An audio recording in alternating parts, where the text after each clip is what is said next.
আসসালামু আলাইকুম। আশা করি সবাই ভালো আছেন।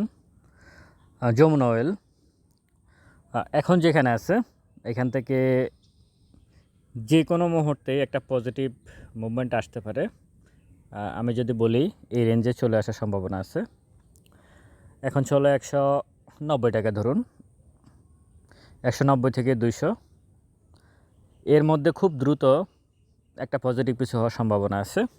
ভলিউম হচ্ছে না, এটাই হচ্ছে সবচেয়ে বড় কারণ। ভলিউম না হওয়ার অর্থ হচ্ছে যদি ভলিউম করতে হয় তাহলে প্রাইসটাকে আপ করতে হবে। কেন আপ করতে হবে? আপ করতে হবে এই কারণে, যেহেতু তার ডিভিডেন্ড সামনে, এখন কেউ শেয়ার ছাড়বে না, এটা স্বাভাবিক ব্যাপার। ছাড়তে হলে তাকে ক্যাপিটাল গেইন দিতে হবে। এখানে এটাই হচ্ছে খেলা, ডিভিডেন্ড বেস স্টকের এটাই হচ্ছে মূল খেলা। এখন এই স্টকের কেউ প্রাইস ছাড়বে না। হ্যাঁ ছাড়বো, আমাকে যে এতদিন ধরে রাখছি এটার প্রফিটের অংশটা দাও। সেটাকে ডিভিডেন্ড দিবা না ক্যাপিটাল গেইন দিবা, এটা হচ্ছে মূল বিষয়। তো আপনি ট্রেড করেন, ইনভেস্টমেন্টে যান, যাই করুন না কেন এই ধরনের স্টকে থাকতে হবে।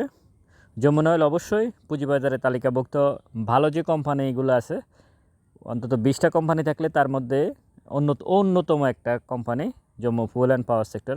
আমি ব্যক্তিগতভাবে মনে করি fuel and power sector, Pharma এবং ব্যাংক, এর বাহিরে আর বাকি যে সেক্টরগুলো আছে ওখানে 2-4টা স্টক ভালো, প্রত্যেক সেক্টরে 2-1টা স্টক ভালো থাকতেই পারে, কিন্তু এই সেক্টরগুলোতে মোটামুটি ভালো কিছু স্টক আছে বলে মনে করি। তো আপনারা যমুনা অয়েলকে পজিটিভভাবে চিন্তা ভাবনা করতে পারেন। সতর্কীকরণ, এটি শিক্ষণীয় আলোচনা মাত্র। স্টক আমার কোনো বাইসেল নির্দেশ করে না, নিজ দায়িত্বে বাইসেল সম্পন্ন করবেন। পুঁজিবাজার ঝুঁকিপূর্ণ, জেনে শুনে বুঝে বিনিয়োগ করুন। ভালো থাকুন। স্টক সাজেশন এবং পোর্টফোলিও ম্যানেজ করার জন্য ডেসক্রিপশন বক্সে নাম্বার দেওয়া আছে, যোগাযোগ করতে পারেন। আসসালামু আলাইকুম।